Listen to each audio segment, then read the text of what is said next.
Somebody at Tamron really loves their job.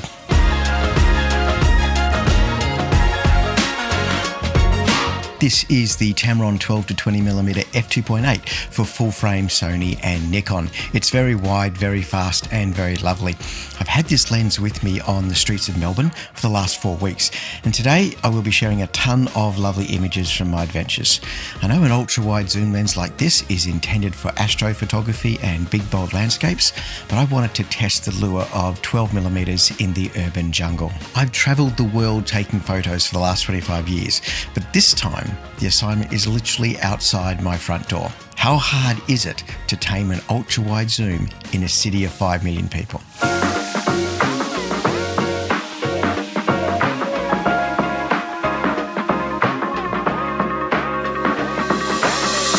This video is supposed to be a review of the Tamron 12-22, not just me talking about my love of wide-angle photography, but I had to share a little of my creative process in order to explain why this lens appeals to me so much. It's about why an f2.8 lens that pushes wide to 12mm is such an amazing creative tool. Before we get into the lens itself, I want to say a few things about wide-angle photography and what makes it such a challenge. In many ways, photography is so much easier with the telephoto lens, when you can zoom into pieces of the world around you to take the photo. Telephoto is just a simpler way to compose. But for me, it's not always satisfying. When all of my photos only reveal pieces of a story, I start craving what is missing. I need the bigger picture, and I need to know where all those little pieces belong. You could think of wide-angle lenses as tools for context. They reveal so much more, which is why they are harder to shoot with. They often reveal more than our brains are actually prepared for. So we find ourselves struggling to compose an image that makes sense. We end up with chaos instead of clarity. That is always the challenge of a wide-angle lens. How do we tame the chaos of a city like Melbourne? When testing a lens like the Tamron 12-20mm, I want to see it at its limits. I want to shoot at 12mm and I want to shoot wide open at f2.8. I want to see where it struggles and where it breaks or fails. But sometimes it's not the camera or the lens that's going to fail. Sometimes it's the photographer. Testing such a wide lens demands a little more effort on my part. The wider the wide angle, the more it can transform large things to look small and small things to look large. That all depends on how we work the lens.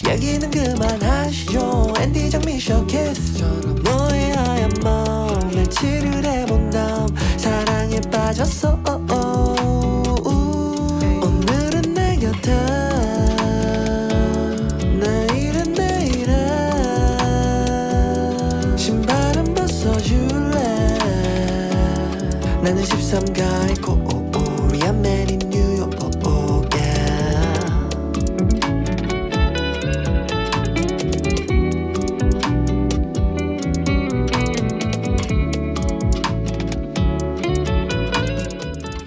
Melbourne is a very crowded city. Trams are crowded, the footpath is crowded, the coffee shops are crowded.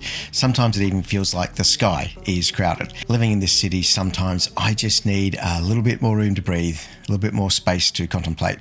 And sometimes what we need in order to see the world a little bit differently is a different lens. There's nothing like an ultra-wide lens to change your perspective on your own city. My secret sauce to ultra-wide angle photography is simply to take my time. I cannot rush this.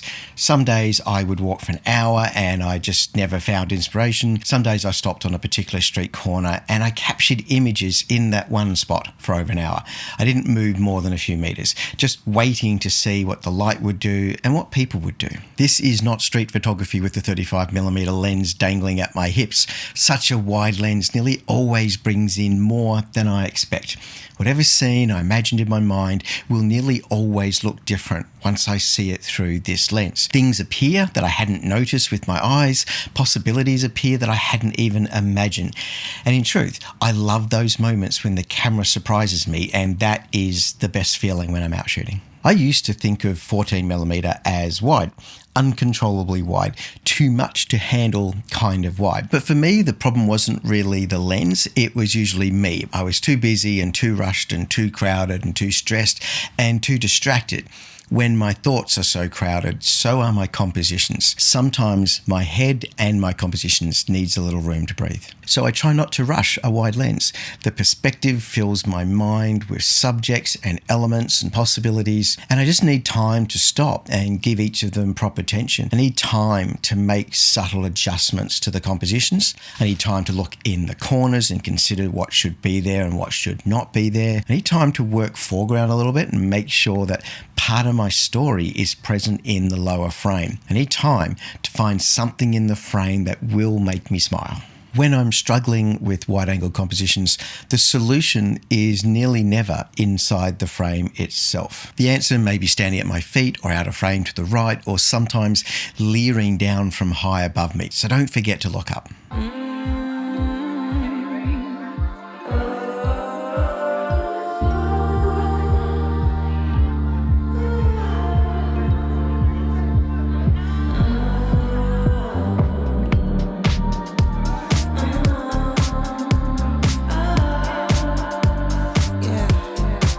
That sexy smile, looking forward to see you. I hope I lose control. Tamron these days are making lenses that deliver really good quality images. Mostly they make zoom lenses, and it seems they have a talent for it. The build of this lens is very light for what it does, and this genuinely caught me by surprise. Mostly, I just like an ultra-wide lens, a confident autofocus that is more reliable than my own eyes, and shooting wide open to keep the flare soft and gentle. And this lens does all of those things for me. I guess I should say a few things about lens specifications and features. If you are shooting on full frame Sony E mount or Nikon Z mount, then you are in luck. This is not a simple lens at all. It is loaded with controls and switches. Let's go through the list. We have iris lock, manual focus lock, zoom lock, click on off, 2 function buttons, 3 custom settings, autofocus manual focus switch, a USB port for firmware updates, and hidden away at the rear of the lens is a filter slot for loading in NDs. The zoom is sort of internal to the case with 12 diaphragm blades.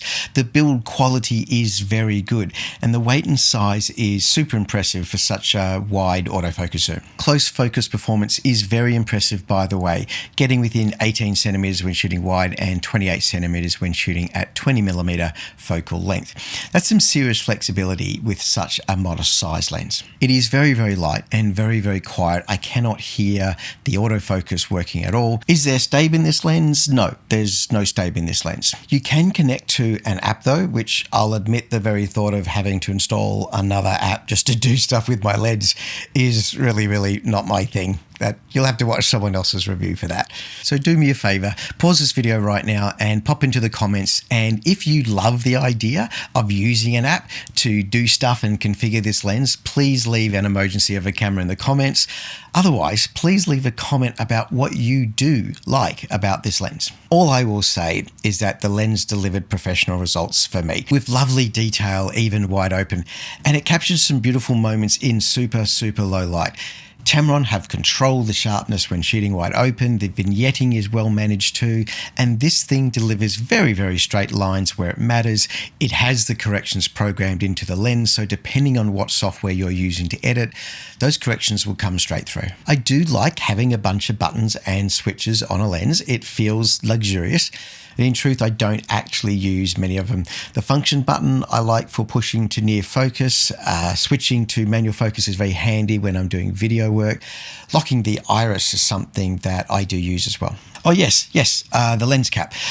Am I a bit weird to get excited about a lens cap? I love this thing. This is the first time in a long time I've had a lens cap for a domed glass that actually holds on, and yet it's easy to take off. Look at this thing. Great design on this. Somebody at Tamron really loves their job. Run away with me. To run away with me. Don't tell your friends, but let them know we're safe later on.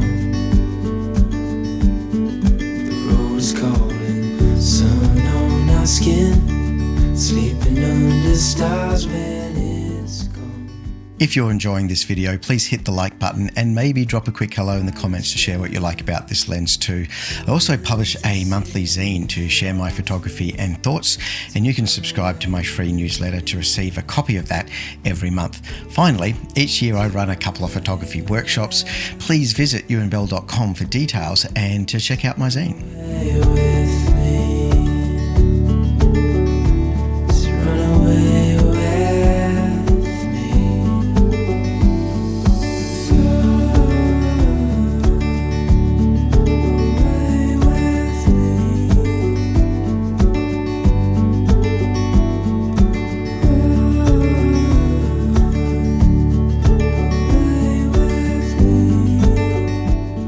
You may notice something about my photos in this video. They're mostly taken on the streets of Melbourne, but I would hesitate to call them street photography. There's a lot of ways to define street photography, but for me, the main ingredient is intimacy. Good street photography is revealing, and those photographers achieve that by being a part of the story. They're not merely standing back to watch and lean in. They engage with their subjects, and hence their photos become revealing of the moment. You are getting an inside look into the lives of people you otherwise would never get to know. My personal challenge for street photography is that often I feel like I'm intruding into other people's space and privacy. And I'm very aware, even if the subject is not aware of it. And this will always affect my photography. It changes how I move into a scene or don't move into a scene. I am hesitant, reluctant, even shy. So I feel that there's a distance that comes through in my photographies on the streets of Melbourne. There is separation between me and my subjects. And where possible, I try to hide the identity of the subjects or just let the shadows take their place. I feel more comfortable in situations where I have permission to take someone's photo. I spent my entire career in travel trying to be respectful of strangers that I meet and to take time to engage with them before taking their photos. But on the streets of my hometown, I just feel very different. People here are far more self-aware to begin with. They are not so friendly towards the camera. Most people in Melbourne are straight up suspicious of anyone carrying a camera. When you see my photos from the Himalayas, you just see a different photographer. I am more comfortable with strangers in Nepal. In the Himalayas, people often come up to me and ask that I take their photos. I feel different with a camera when I'm traveling. I am less shy, but so are the people I meet. I really love this lens and I love what it can do, but also recognize that spending time at the 12mm end of a wide angle has really challenged me. And that's okay. I am a massive introvert and this is not news to me. I'm very happy with my photos from this project, even though I can see room to do things a little bit differently and to be a little bit more braver when engaging with strangers. As photographers, we are always making choices. How much of ourselves we put into the photo?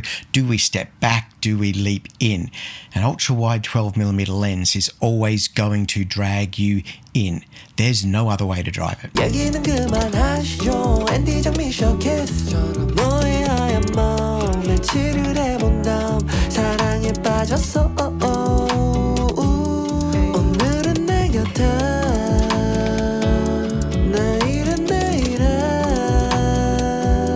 신발은 벗어줄래. 나는 13가의 코리안 맨인 뉴욕.